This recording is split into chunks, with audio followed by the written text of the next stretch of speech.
आज की क्लास में हम लोग न्यू चैप्टर को देखने वाले हैं, जिसमें हम लोग देखने वाले हैं रेट्रोसिंथेटिक एनालिसिस। इसके बारे में हम लोग पढ़ने वाले हैं एंड समझने वाले हैं। इसके फुल डिटेल को देखेंगे फ्रेंड्स, तो आप लोग वीडियो की स्किप ना कीजिएगा, एंड तक देखिएगा। तो अब देखेंगे हम लोग रेट्रोसिंथेटिक एनालिसिस क्या होता है। तो ये होता है रेट्रोसिंथेटिक एनालिसिस एक टेक्निक होता है जिसमें ऑर्गेनिक सिंथेसिस जो होता है और उसके प्रॉब्लम को सॉल्व किया जाता है। तो आप लोग को इतना समझ में आ गया होगा कि रेट्रोसिंथेटिक का एनालिसिस क्या होता है। ये क्या होता है, एक प्रकार की एनालिसिस टेक्निक होता है।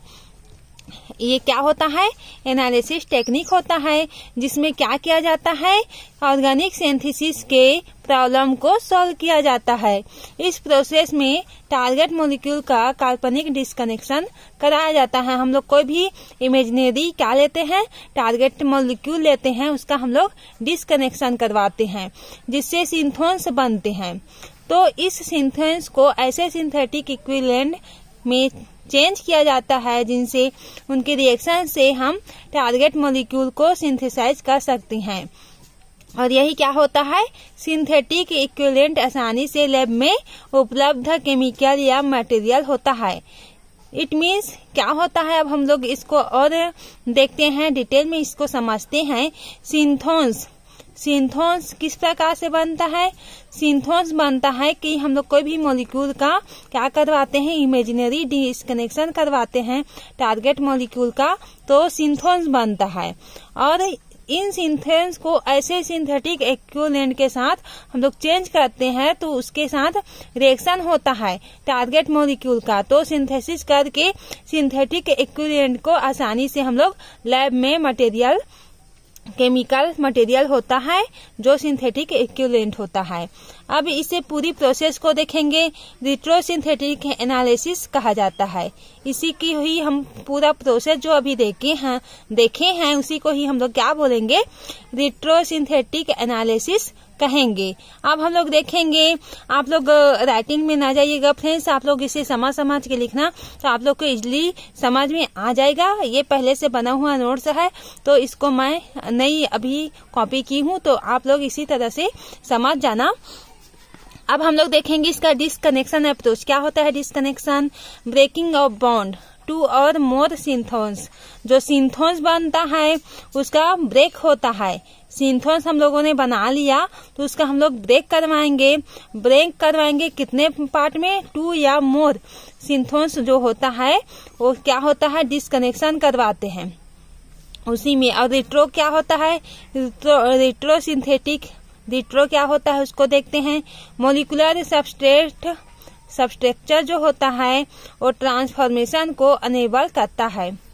और रेट्रोसिंथेटिक क्या होता है, इसमें यह फ्री एक टारगेट मॉलिक्यूल होता है। रेट्रोसिंथेटिक क्या होता है, यह एक टारगेट मॉलिक्यूल होता है। और इसके कई पॉसिबल क्या है, रेट्रोसिंथेटिक वेव है। हम लोग इसके आगे और देखेंगे, इसके सिंथेटिक को देखेंगे, इसके रिएक्शन को देखेंगे, इसके किस प्रकार से यह काम करता है उसको देखेंगे। और अगले वीडियो में 1 ग्रुप डिस्कनेक्शन को देखेंगे, उसके सिंथेसिस को देखेंगे और उसके रिएक्शन को देखेंगे किस प्रकार से वह डिस्कनेक्शन करता है। अब हम लोग देखते हैं सिंथोन्स कैसे होता है, किस प्रकार से होता है उसको देखते हैं। सिंथोन्स फ्रेगमेंट ऑफ मॉलिक्यूल होता है को टारगेट मॉलिक्यूल से अगर प्राप्त करते हैं तो हम लोग क्या होता है, टारगेट मॉलिक्यूल का फाइनल कंपाउंड जो होता है जिनको ही हम लोग क्या बोलते हैं, सिंथेसिस हमें करना होता है। सिंथेसिस किसको करना होता है, टारगेट मॉलिक्यूल का फाइनल कंपाउंड जो होता है उस जिनका मिला रहता है फाइनल कंपाउंड, इसी को ही हम लोग सिंथेसिस जो करते हैं उसमें रखा जाता है। अब हम लोग ट्रांसफॉर्म किसे बोलते हैं उसको देख लेते हैं। ये synthetic reaction reverse the formation of starting material form a signal product.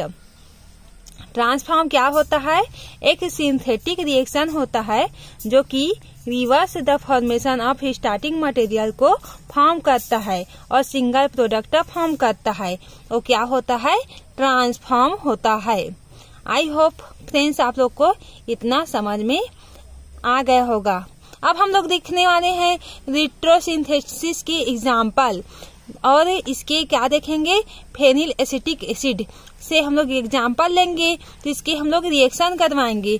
तो किस प्रकार से प्राप्त होता है उसको हम लोग आगे का देखते हैं। यहाँ पर हम लोग क्या लेते हैं? यहाँ पर ये फेनिल एसिटिक एसिड होता है जिसमें ये बेंजीन रिंग होता है यहाँ पर, और बेंजीन रिंग में यहाँ पर OH लगा होता है। ये कोई एल्किन ग्रुप जुड़ा होता है। यहाँ पर से हम लोग क्या करते हैं? अगर मॉलिक्यूल को ब्रेक करते हैं यहाँ पर से, तो क्या होता है? हम लोग का बेंजीन में सिंथोन्स जो होता है ये बेंजीन प्राप्त हो जाता है, और इसमें CH2 होता है जिसमें प्लस चार्ज प्रेजेंट होता है, और ये वाला क्या होता है? अलग हो गया। इतना से हम लोग इतना को अलग कर दिए, ब्रेक कर दिए, तो हम लोग को इस प्रकार से प्राप्त होता है। कार्बन में क्या आ जाता है? माइनस चार्ज प्रेजेंट हो जाता है, OH आ जाता है, और यहाँ पर क्या हो जाता है? O माइनस आ करके अटैच हो जाता है। तो ये हम लोग का सिंथोन्स होता है, और इस प्रकार से इसको हम लोग फिर से रिएक्शन करवाते हैं। यहाँ पर से अगर इसको हम लोग इसके साथ फिर से रिएक्शन करवाते हैं तो हम लोग को क्या प्राप्त होता है? हम लोग का सिंथेटिक इक्विवेलेंट प्राप्त होता है इस प्रकार से, प्लस C के साथ ट्रिपल बॉन्ड N होता है जो साइनाइड ग्रुप होता है। इस प्रकार से हम लोग को प्राप्त होता है। अब हम लोग इसके सिंथेसिस रिएक्शन को देखेंगे कि किस प्रकार से यह सिंथेसिस करता है, उसको अब हम लोग देखने वाले हैं। सबसे पहले हम लोग बेंजीन को लेते हैं सिंथेटिक इक्विवेलेंट। ये हम लोग का सिंथेटिक इक्विवेलेंट होता है इसके रिएक्शन से जो कि मिला हुआ है। तो इसको हम लोग लेंगे सिंथेटिक इक्विवेलेंट को। अगर लेते हैं तो क्या होता है? Br यहाँ पर सिंथेसिस करवाएंगे इसके साथ। किसके साथ करवाएंगे? Cn के साथ। Cn के साथ यहाँ पर करवाएंगे, और Na+ लेते हैं क्योंकि यहाँ पर हम लोग माइनस NaBr की प्रेजेंट में कल मतलब इट मीन्स होता है कि हम लोग यहाँ पर से क्या लीव करते हैं? यहाँ पर से NaBr को यहाँ पर से लीव कर जाता है। ये यहाँ पर से ये वाला पोजीशन और ये वाला पोजीशन यहाँ पर से क्या हो जाता है? लीव हो जाता है। तो बेंजीन में क्या अटैच हो जाता है? बेंजीन के साथ ये CN ग्रुप अटैच हो जाता है। आई होप इतना क्लियरली आप लोग को समझ में आ गया होगा। हम लोग सिंथेसिस देख रहे हैं, इसके साथ रिएक्शन हुआ है, ये ब्रेक बॉन्ड हुआ है, तो ये आया है CH2 और ये इसका प्रोडक्ट इतना फॉर्म हो गया है।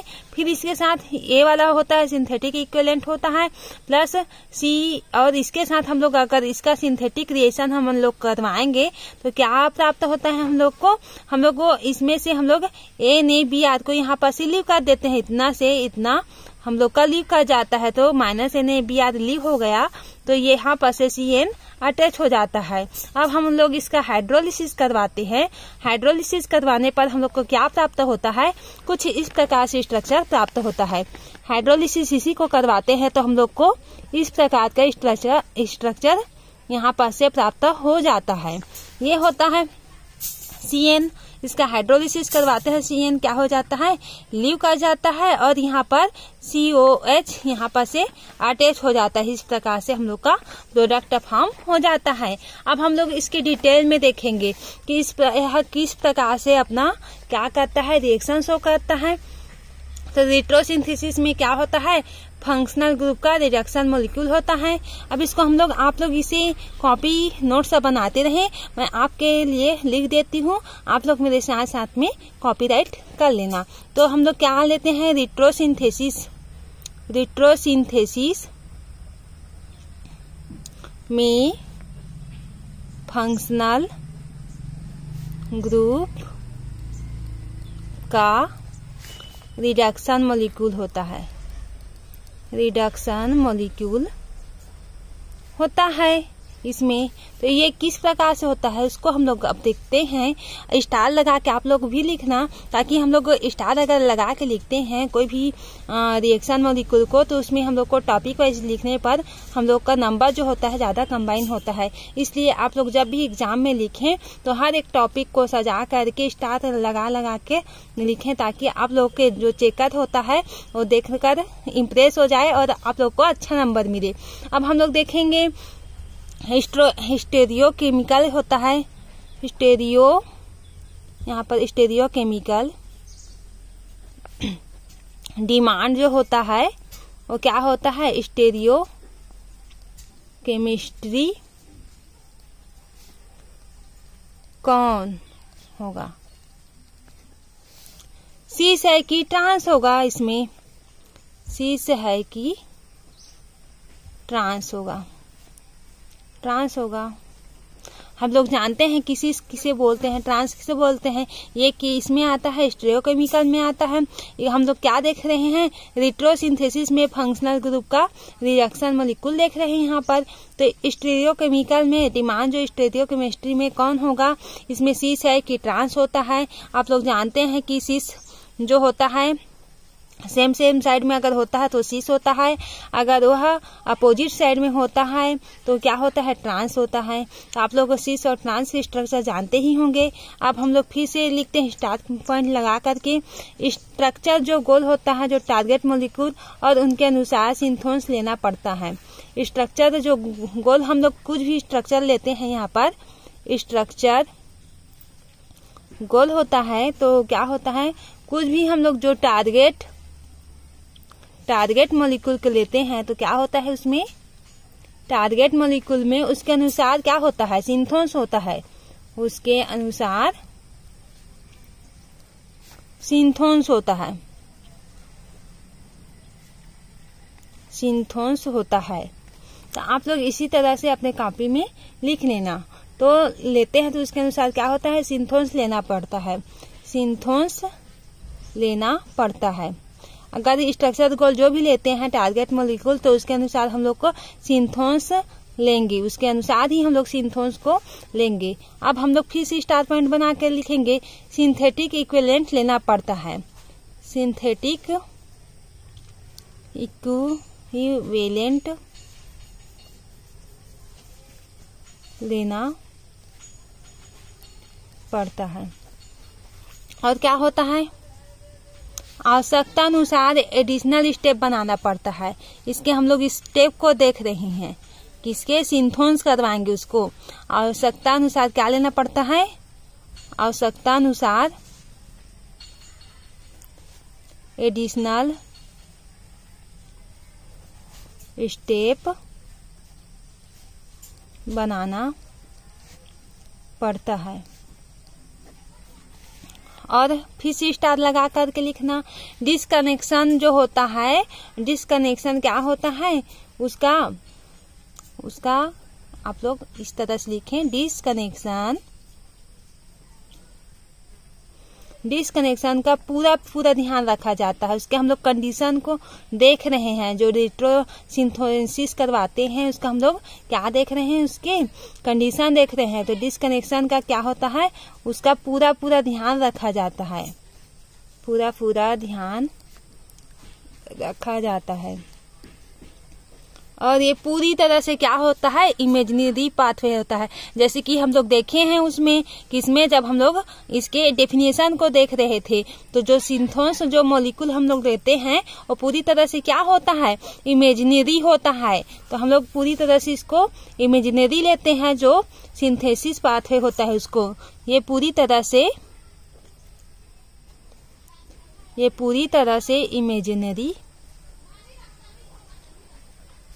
इमेजिनरी पाथवे होता है। लेकिन इससे हमें क्या होता है, टारगेट मॉलिक्यूल प्राप्त कर सकते हैं। इमेजिनरी तो लेते हैं जो भी मॉलिक्यूल होता है, लेकिन हम लोग इसके टारगेट मॉलिक्यूल तक पहुंच जाते हैं। लेकिन हम इसके क्या होता है, लेकिन इससे हमें टारगेट मॉलिक्यूल